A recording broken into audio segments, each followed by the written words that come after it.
ఔజుబిల్లాహిమిన షైతాని రజీం బిస్మిల్లాహిర్ రెహమానిర్ రహీం. శాపగ్రస్తుడైన సైతాన్ బారి నుంచి సృష్టికర్త అయిన అల్లా యొక్క రక్షణని, అల్లా యొక్క సహాయాన్ని, రక్షణ వేడుకుంటూ ఉన్నాను. ఆమీన్. అల్లా ప్రవక్త ముహమ్మద్ సల్లల్లాహు అలైహి వసల్లం గారిపైన శాంతి సేవకాలు కురిపించడం వల్ల ఖురాను గ్రంథం 27వ అధ్యాయం అన్-నమ్ల్ సూరా అవతరణ మక్కాలో ఆయతులు 93. అరబ్బీలో ఉన్నటువంటి ఖురాను గ్రంథాన్ని తెలుగులో ఉన్నట్లుగా చదువుకుంటూ ఉన్నాము. ముందుగా అపార కరుణామయుడు పరమ కృపాశీలుడైన అల్లా పేరుతో ప్రారంభం. మొదటి వాక్యం నుంచి తాసీన్. ఇవి ఖురాన్ ఆయతులు, స్పష్టమైన గ్రంథానికి చెందినవి, విశ్వసించిన వారికి మార్గదర్శకం మరియు శుభవార్త. విశ్వసించిన వారికి ఈ యొక్క ఖురాన్ మార్గదర్శకత్వం, విశ్వసించిన వారికి ఈ యొక్క ఖురాన్ ఒక శుభవార్త. వారు విశ్వసించిన వారు నమాజును నెలకొల్పుతారు, జకాతును ఇస్తారు, పరలోకాన్ని నమ్ముతారు.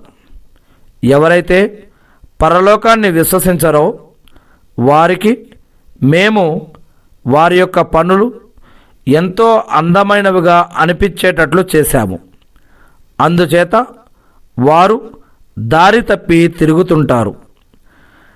చెడ్డ శిక్షను పొందేవారు వీరే. పరలోకంలో కూడా వారు తీవ్రమైన నష్టాన్ని పొందుతారు.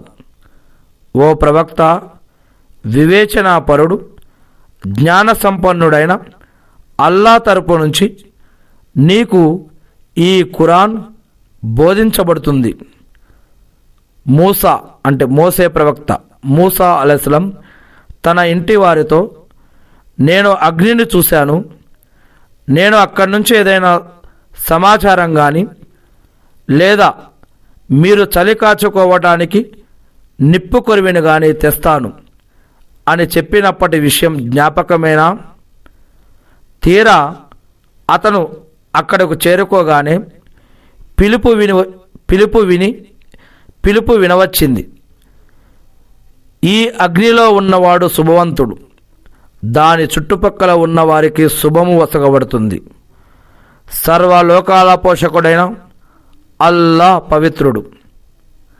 ఓ మూసా అలైహిస్సలాం, విను, సర్వశక్తుణ్ణి, వివేకవంతుణ్ణి అయిన అల్లాను నేనే. నీ చేతి కర్రను పడవెయ్యి.